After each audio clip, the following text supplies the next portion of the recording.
नमस्कार, स्वदेश न्यूज देख रहे हैं आप। मैं हूं आपके साथ ऋषभ सोनी और लेकर आया हूं हमारी खास पेशकश, जिसमें आज हम बात करेंगे बंगाल की लड़ाई की, जिस पर अस्मिता अब बीच में आ गई है। पश्चिम बंगाल में विधानसभा चुनाव के लिए मतदान में अब 10 दिन का वक्त बाकी रह गया है। ऐसे में चुनाव अब अपने चरम पर पहुंच चुका है। सियासी बयानबाजी, रैलियों की बाढ़ और आरोप प्रत्यारोप के बीच पूरा प्रदेश चुनावी रणनीति में तब्दील हो गया है। प्रधानमंत्री समेत केंद्रीय नेतृत्व और राज्य की सत्ता तीनों ही चुनावी रण में पूरी ताकत झोंक चुके हैं। एक ही दिन में कई बड़ी रैलियां हो रही हैं, जहां एक तरफ बीजेपी के शीर्ष नेता लगातार जनसभाएं कर रहे हैं, तो वहीं मुख्यमंत्री ममता बनर्जी भी आक्रामक प्रचार में जुटी हैं।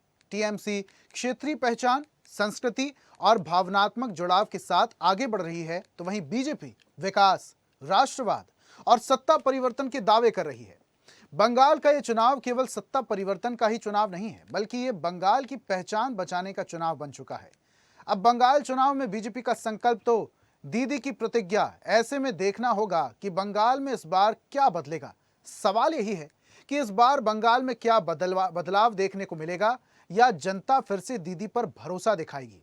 इसी मुद्दे पर करेंगे चर्चा, लेकिन उससे पहले देखते हैं एक छोटी सी रिपोर्ट। बनाई जाएगी। पीएम आवास का घोटाला किसने किया? नॉमिनेशन काटবার জন্য ওই গদ্দার।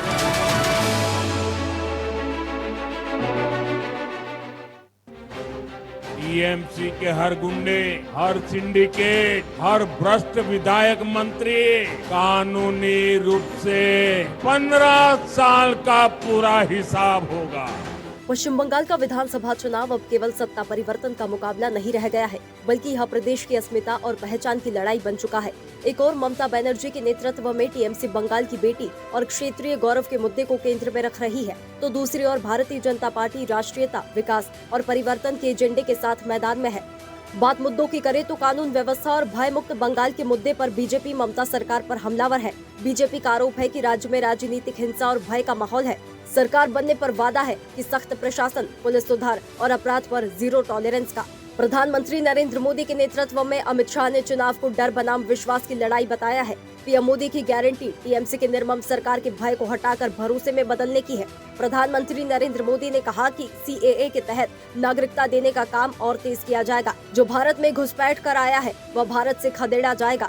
सबका साथ, सबका विकास बीजेपी का मंत्र है। लुटेरे और अत्याचारियों का भी पूरा हिसाब होगा। साथियों, मोदी की गारंटी टीएमसी की निर्मम सरकार के भय राज को, भय को हटा करके भरोसे में बदलने की है। और ये गारंटी पूरी कैसे होगी, इसका पूरा खाका बीजेपी के घोषणा पत्र में है। बीजेपी भ्रष्टाचार और कानून व्यवस्था को लेकर व्हाइट पेपर जारी करेगी।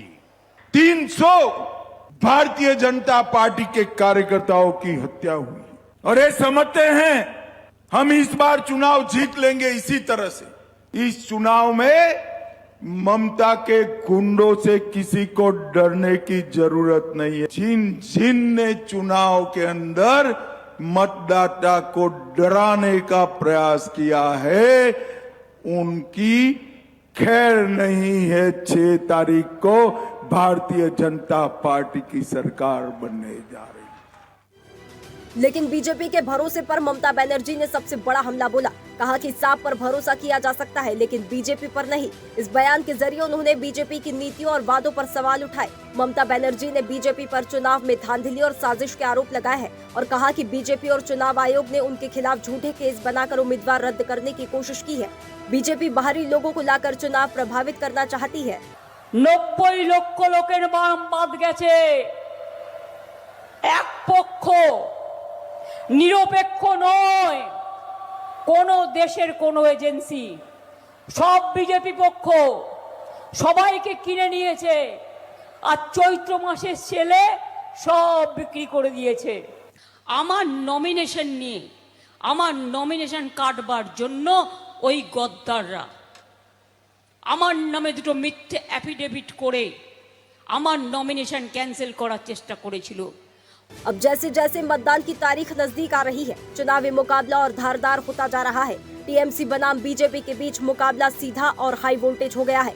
जाहिर है, विश्वास बनाम आरोप प्रत्यारोप की जंग बन चुका पश्चिम बंगाल का यह चुनाव सिर्फ सरकार बनाने की लड़ाई नहीं, बल्कि बंगाल की पहचान बनाम राष्ट्रीय राजनीति की टक्कर बन गया है।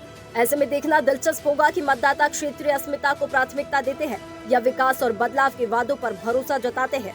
स्पेशल रिपोर्ट, स्वदेश न्यूज।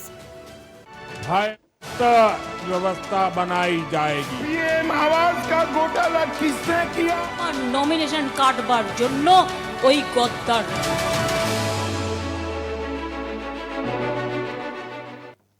तो बंगाल की लड़ाई अस्मिता पर आई।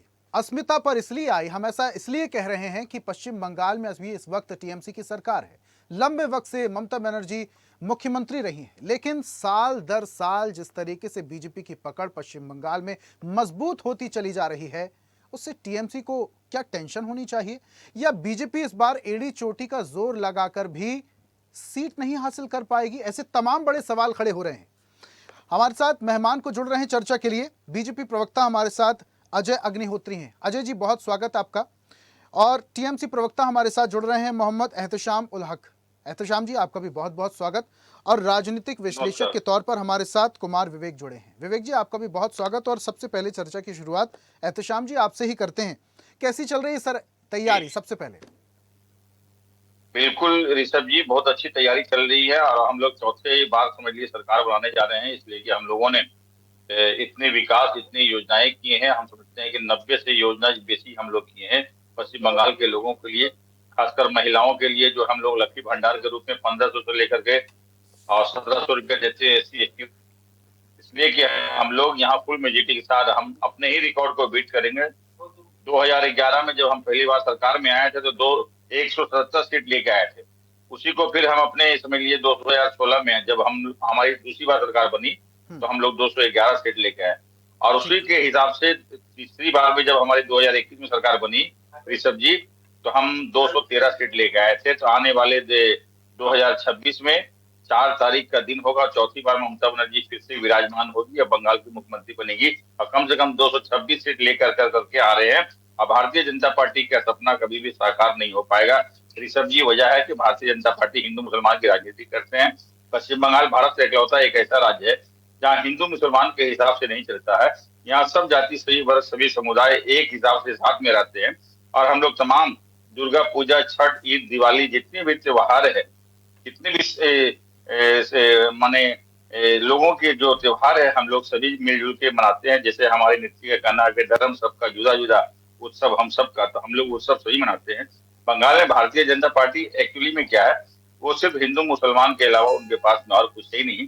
तो हम समझते हैं कि उनका सपना साकार नहीं होगा। यहाँ के बांग्ला भाषा के जो लोग हैं, हमारे बंगाली भाई है, बहुत अवेयर है। और भारतीय जनता पार्टी सबसे बड़ी बात है कि बांग्ला विरोधी पार्टी है। जहाँ जहाँ डबल इंजन की सरकार है, वहाँ जहाँ जहाँ बोला जाता है, जो बांग्ला बोलते हैं तो उसको प्रसारित करते हैं, मारते हैं लोग, कहते हैं तुम घुसपैठिया हो, बांग्लादेशी हो। इस वजह कर यहाँ सरकार बनाने का ख्वाब वो देख सकते हैं, सभी का अधिकार है, लेकिन सपना साकार नहीं होगा। एहतशाम जी, एक होता है आत्मविश्वास, एक होता है अति आत्मविश्वास।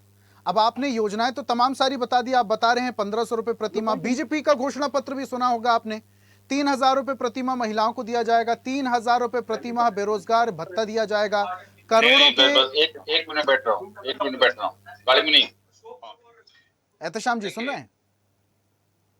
देखिए फिर से आवाज थोड़ा सा, पहले मेरा सवाल सुन लीजिए एहतशाम जी। देखिए, दावे और वादे बहुत सारे हैं, लेकिन अगर हम टेक्निकल चीजों को देखें, 2021 में जब चुनाव हुए थे, टीएमसी और बीजेपी में वोट का अंतर कितना था? 60,000 से ज्यादा। उसके बाद 2024 में लोकसभा चुनाव हुए, उस दौरान टीएमसी और बीजेपी में वोट का अंतर कितना था? 44,000 से ज्यादा। अभी 2026 में SIR में 90 लाख से ज्यादा लोगों के नाम काट दिए गए हैं।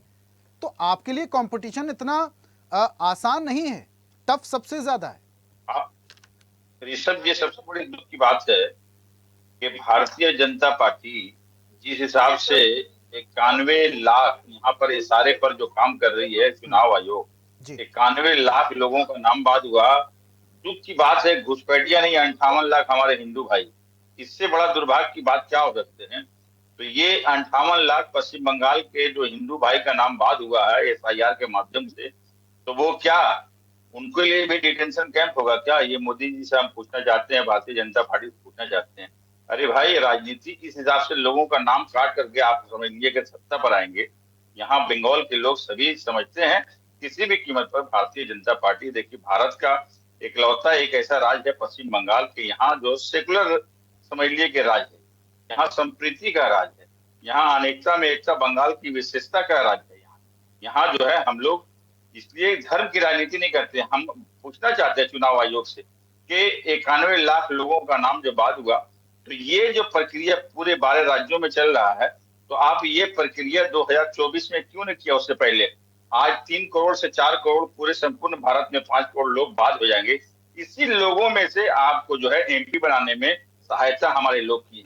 तो ये जो है कहीं न कहीं एहतेशाम जी, देखिए निर्वाचन आयोग पर सवाल उठाने वाले जितने भी मुद्दे हैं उस पर चर्चा हम पहले कर चुके हैं और आने वाले वक्त में फिर से करेंगे। लेकिन ये जो ग्राफ का अंतर लगातार घटता जा रहा है, इसको कैसे मेंटेन करेंगे? अब 60 लाख वोट से 44 लाख वोट का अंतर हो गया। अगर इसका मतलब कहीं ना कहीं पश्चिम बंगाल के लोगों में बीजेपी के लिए भरोसा बढ़ रहा है, और ये अगर भरोसा बढ़ा तो ये ग्राफ और कम होगा, ये अंतर और कम होगा।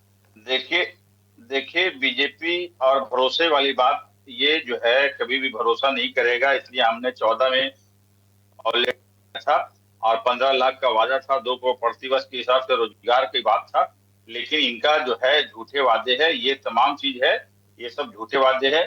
जनता जो है सब जान रही है, पश्चिम बंगाल की जनता। ठीक है एहतेशाम जी, बहुत बहुत धन्यवाद अपना समय देने के लिए। आपको कहीं और भी जाना है, बहुत बहुत धन्यवाद हमारे साथ जुड़ने के लिए, चर्चा में शामिल होने के लिए एहतेशाम जी। मैं विवेक जी का मैं रुख कर लेता हूं, उसके बाद अजय जी आपके पास आऊंगा। विवेक जी, जिस तरीके से एहतेशाम जी कह रहे थे, फुल कॉन्फिडेंस में है, वो कह रहे हैं एक बार फिर से हम सरकार बनाने जा रहे हैं, एक बार फिर से ममता बनर्जी मुख्यमंत्री बनने जा रही हैं। लेकिन अगर हम टेक्निकल आंकड़ों पर अगर नज़र डालते हैं तो जैसा कि आपने भी सुना कि 90 लाख का अंतर था 2021 में, उसके बाद घट के 44 लाख हुआ, अभी माफ़ कीजिएगा 60 लाख था, फिर 44 लाख अंतर हुआ और 90 लाख लोगों के नाम काट दिए गए हैं। तो इसलिए भी टीएमसी की जो समस्या है वो बढ़ती हुई दिखाई दे रही हैं। लेकिन यहाँ पर हम बात कर रहे हैं अस्मिता की, कि बीजेपी जिस तरीके से पूरी रणनीतिक गेम को समझकर उसमें प्ले कर रही है बैकग्राउंड में, तो टीएमसी के लिए इतना आसान होगा वो साख बचाना? जी, सबसे पहले तो धन्यवाद, आपने मुझे यहाँ पर बुलाया। बात आप बिल्कुल सही कह रहे हैं कि जहां बीजेपी अगर 2016 की बात की जाए तो 10% वोट से 21 में 38% तक पहुंच जाती है बंगाल जैसे राज्य में, और सीट की बात की जाए तो 3 से 77। ठीक है, वोट कई बार सीट में तब्दील नहीं हो पाते हैं, लेकिन 10 से 38 एक बहुत बड़ा जंप है। अब बंगाल की स्थिति देखा जाए, एक तो 15 साल की एंटी इनकम्बेंसी है, इससे कोई भी इनकार नहीं कर सकता है। अब पश्चिम बंगाल का जो चुनाव है वो सिर्फ सरकार बनाने का चुनाव रह गया, ऐसा मुझे नहीं लगता। अब लोकतंत्र बनाम डर की तो बात है यहाँ पर, जिस तरीके से मालदा की घटना भी हम लोगों ने देखा। अब ममता बनर्जी जी बंगाल की अस्मिता की बात करती हैं, लेकिन सवाल यह भी है ना कि अस्मिता डर के माहौल में क्या बच सकती है? अब सच्चाई यह है कि पिछले कुछ वर्षों में अगर हम देखें, मैं मेरी बात कहूं तो बंगाल में राजनीतिक हिंसा और भय, अराजकता, इसका माहौल रहा है और लगातार रहा है। बात केवल चुनाव की नहीं है। और चुनाव के बाद जो हिंसा हुई पिछली बार, वो तो पूरे देश ने देखा, यहाँ तक कि नेशनल ह्यूमन राइट ने कहना पड़ा उनको कि रूल ऑफ लॉ नहीं है, यहाँ रूल ऑफ रूलर है। अब ममता जी की सीट ठीक है 21 में लगभग वही रही, लेकिन बीजेपी के 3 से 77 पर पहुंच जाना इस बात को तो बिल्कुल दर्शाता है कि जनता वहां विकल्प ढूंढ रही है। आप इससे इनकार नहीं कर सकते। और ये टीएमसी के लिए कड़ी चुनौती हो सकती है, भले ही वो हल्के में ले रहे हैं, भले ही वो आत्मविश्वास से भरे हुए, लेकिन कहीं ना कहीं उन्हें खतरा है। सर एक बात मैं आपसे और नहीं, ये तो देखिए सर पहले अपनी बात कंप्लीट कीजिए, उसके बाद मैं सवाल लेता हूँ। जी नहीं, आत्मविश्वास का तो ऐसा है कि अंतिम वोट जब तक गिनती ना हो जाए, मैं पढ़ने की बात नहीं करता, तब तक तो कोई भी राजनीतिक दल हो, ये उनका धर्म है कि आत्मविश्वास रहे, नहीं तो कैडर उनका घर पे कंबल ढक के सो जाएगा। ये आत्मविश्वास की बात नहीं है, यह बात होती है कि क्या दिख रहा है अंदर, क्या लहर है, बात उसकी है। ये चैनल पे हो या जनता के बीच में हो, आत्मविश्वास दिखाना तो उनकी ड्यूटी है, इसमें नहीं। जी आप कुछ कह रहे थे। बात ना करें। अच्छा विवेक जी, मैं बराबर। आपसे एक बात और समझना चाहूंगा। देखिए, कहीं के भी चुनाव हम देख रहे हैं तो कहीं ना कहीं वो चुनाव महिलाओं के इर्द गिर्द होते हैं, आधी आबादी के इर्द गिर्द होते हैं। बिल्कुल उसका बिल्कुल। एक रीजन हम ये कह सकते हैं, फ्री बीज स्कीम्स जो चल रही हैं, जो ऑफर की जाती हैं चुनाव के दौरान, उसका बड़ा असर हम देखते हैं। चाहे हम मध्य प्रदेश की बात कर लें, हरियाणा की बात कर लें, छत्तीसगढ़, राजस्थान की हम बात कर लें, उत्तर प्रदेश की बात कर लें, तो कहीं ना कहीं ये सिनेरियो बनता है। अभी पश्चिम बंगाल में भी बीजेपी ने ऑफर किया है, 3,000 रुपये प्रति माह महिलाओं को दिए जाएंगे, 3,000 रुपये प्रति माह बेरोजगारी भत्ता दिया जाएगा, करोड़ों का जो रोजगार है वो सृजित किया जाएगा। टीएमसी 1500 में अटकी हुई है। या तो टीएमसी वो अमाउंट बढ़ा दे या फिर कांटे की टक्कर के लिए तैयार रहे। जी ऋषभ जी, अब आपने बहुत सही बात यहाँ पर उठाई है। अमाउंट बढ़ाना नहीं बढ़ाने की बात नहीं है, बात यह है कि ये जो घोषणा महिलाओं के नाम पर डायरेक्ट बैंक ट्रांसफर की जो बात है, ये पूरे देश की अब कहानी है और अब इससे कोई भी राज्य अछूता नहीं रहेगा। धीरे धीरे करके जहां नहीं है ये वहां भी पहुंचेगा। और इसका मुख्य कारण ये है कि महिला जो है अब एक नया क्लास है। पहले घर के पुरुषों के कहने पर वो वोट डाला करती थी, आज महिला का एक अपना वोट है और बड़ा लॉयल वोटर है। वो जहां भी जाता है एकमुश्त जाता है। बिहार के चुनाव में हमने ये खासकर देखा और वहां से ठीक पहले महाराष्ट्र के चुनाव में देखा। तो ये पैसे कैसे दिए जाएंगे, किसकी भी योजना होती है। और ममता जी की तो बात ठीक। जी जी जी, इसमें सबसे पहले तो एक जो पार्टी अपोजिशन में, उसको एक डिसएडवांटेज रहता है, उन्हें सरकार की एक्चुअल स्थिति का पता नहीं होता है। तो यहाँ पर एक ब्लाइंड अनाउंसमेंट होता है या फिर वो किसी पे आधारित होता है, ये तो चुनाव जीतने के बाद ही देखने की बात है। बिल्कुल। अजय जी सुन पा रहे हैं? जी जी जी जी अजय जी, एहतेशाम जी को भी सुना आपने, आत्मविश्वास से भरे हुए हैं। हमारे साथ राजनीतिक विश्लेषक हैं विवेक जी भी तमाम बातें कर रहे हैं। सबसे पहले मैं जानना चाहूंगा आपकी तैयारी कैसी चल रही है पश्चिम बंगाल में? देखिए, पश्चिम बंगाल में ऐसा है कि तैयारी तो छोड़ दीजिए, पश्चिम बंगाल में हम लोग फुल मेजोरिटी से आ रहे हैं और इसमें कोई शक नहीं है। टीएमसी अपनी बात कह रही है, उनको कहने दीजिए, वो कहेंगे अपनी बातें। लेकिन धरातल का जो सत्य वो यही है कि हम लोग फुल मेजोरिटी पे आ रहे हैं। और बाकी ये लोग जो अपनी बातें कह रहे हैं, इन बातों में कोई तथ्य है नहीं। ये लोग अपने अपनी तरीके से बातें कह रहे हैं कि मेरा कभी नॉमिनेशन कैंसिल हो गया, कभी मछली खाने की बातें। तो ये सब इनके पास में कोई तरक्की का मुद्दा तो रह नहीं गया। घोटाले पे घोटाले इन लोगों ने किए हैं, तो ऐसे में इनके पास में और है क्या। आज इनके पास में अगर एसएससी घोटाले से लेकर और कोयला घोटाला, यहाँ पे बालू घोटाला, इन सारे घोटाले इन्होंने किए हैं, जिसकी वजह से आज इनके कई मंत्री जेल में हैं। तो और बाकी जेल की हवा खा के आ चुके हैं। तो जनता ये सब देख चुकी है और जनता उकताई हुई है इन लोगों से। यहाँ पे आरजीगर जैसा कांड होता है, यहाँ पर महिलाओं के ऊपर अत्याचार होता है, आज यहाँ पे महिलाओं का असमत जो है लूटी जाती है, तो मुख्यमंत्री कहते हैं कि उसके लिए हमको कुछ मुआवजा दे देंगे। तो ऐसे में कैसे रोकना है क्राइम को, उसकी बात नहीं होती है। तो ऐसे में जनता उगी हुई है और ये लोग और तेज होती है अजय जी। और वो चर्चा ये है कि बीजेपी पार्टी फ्री बीज स्कीम के बिना मुद्दा विहीन हो जाती है, राजनीति विहीन हो जाती है। इसलिए अभी पश्चिम बंगाल में भी आपको 3,000 रुपये प्रति माह महिलाओं को देने की घोषणा करनी पड़ी। नहीं, देखिए ये बात आपको बता दें, क्योंकि यहाँ पे महिलाओं की अवस्था जो है बहुत ही दयनीय है। और दयनीय होने के कारण जो है यहाँ पे ये जो तो फिर ममता बनर्जी क्यों दे रही है 1,500? आगे सोचिए। तो भारतीय जनता पार्टी चाहती है कि महिला यहाँ पर और भी उन्नत हो, उनका और भी जो है यहाँ पर उन्नति हो, वो और भी डेवलप करें, जिसके लिए उन्होंने कहा है कि भैया वो 1,500 का सोचती है, ये 1,500 सोचना ठीक नहीं है, उनको 3,000 मिलना चाहिए। लेकिन अजय जी, ये फ्री बीज देने की जो होड़ हम राजनीतिक दलों में देखते हैं, आपको नहीं लगता अगर बाय चांस आपकी अगर सरकार बनती है तो आपकी भी डबल इंजन की सरकार पश्चिम बंगाल में होगी, तो ऐसे में महिलाओं को पैसे देने या पैसे ट्रांसफर करने से ज्यादा बेहतर होगा कि उन्हें रोजगार प्रोवाइड किया जाए? आप लोग इस बारे में कोई घोषणा नहीं कर रहे हैं। आप लोग सिर्फ प्रक्रिया में समय लगता है, हम समझ गए। उसमें एक प्रक्रिया है, प्रक्रिया में समय लगता है। नौकरी देने में एक दिन में ही इस काम तो नहीं हो पाएगा। इसके लिए आपको 6 महीना, 1 साल, 2 साल, 5 साल का समय लगेगा। तो जब तक वो स्वनिर्भर नहीं हो जाती हैं, जब तक उनको नौकरियां नहीं मिल जाती हैं, तब तक उनको सहायता के लिए ये राशि जाना अनिवार्य हो जाएगा। इसलिए पार्टी ने ये सोच रखी है अपनी। पैसा देना लेकिन फौरी तौर पर हो जाएगा। नहीं, ये तो देखिए अभी आज की मांग है कि उनको मिलना चाहिए। मैं बहुत निवेदन के साथ में बीच में आपको टोक रहा हूँ, लेकिन आपको नहीं लगता कि इसमें तमाम राजनीतिक दलों को विचार करने की बहुत ज्यादा जरूरत है? ये एक प्रकार से कहीं ना कहीं लोगों को आदत डाल देना है कि फ्री में आपको पैसा मिल जाएगा, फ्री में आपको अनाज मिल जाएगा। इस दम पर तमाम राजनीतिक पार्टियां चुनाव लड़ रही हैं। यहाँ पे एक काम आपको बता दें, यहाँ पे एक डिफरेंस है। ममता बनर्जी बोलती हैं जो करोड़पति है उनको भी मिलना चाहिए ये 1,500 रुपया, जो लखपति हैं उनको भी मिलना चाहिए। हम लोग बोलते हैं कि ये वो हैं जो जरूरतमंद हैं, ये वो हैं जो मध्यम वर्गीय हैं, ये वो हैं जो मध्यम वर्ग से नीचे हैं, बिलो पॉवर्टी लाइन है, उनको मिलना चाहिए, जिनकी जरूरत है, जिनको आज के दिन में होना अनिवार्य है। तो इसमें एक बहुत बड़ा डिफरेंस है, और ये डिफरेंस इन्हीं कारणों से है क्योंकि भारतीय जनता पार्टी नीति सिद्धांत आदर्श की राजनीति करती है, और उसी के चलते आज के दिन में ये मांग है कि जो महिला पिछड़ी हुई है यहाँ पर राजनीति, पहले लेफ्ट राजनीति के कारण और आज टीएमसी के कारण, तो इसलिए इन लोगों का आज मदद होनी जरूरी है, इसलिए उनको ये भत्ता मिलना चाहिए।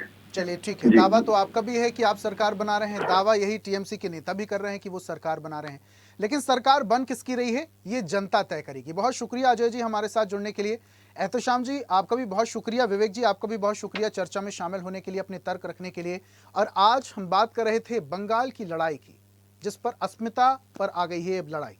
अब लेकिन टीएमसी और बीजेपी के दावे भले ही अपने अपने स्तर के हों और आत्मविश्वास भी चरम पर हो, लेकिन ये आत्मविश्वास कितना काम आएगा? कौन सा नेता, किस पार्टी का नेता उस गद्दी पर बैठेगा, या किस नेता के सिर पर जीत का ताज सजेगा, ये जनता डिसाइड करेगी और ये आने वाला वक्त बताएगा। खास पेशकश में फिलहाल इतना ही। देखते रहिए स्वदेश न्यूज, सबसे पहले देश। और ऐसी ही ताजा खबरों के लिए लाइक, फॉलो और यूट्यूब पर सब्सक्राइब कर बेल आइकन जरूर दबाइए, और हर अपडेट के लिए विजिट कीजिए स्वदेशलाइव.com।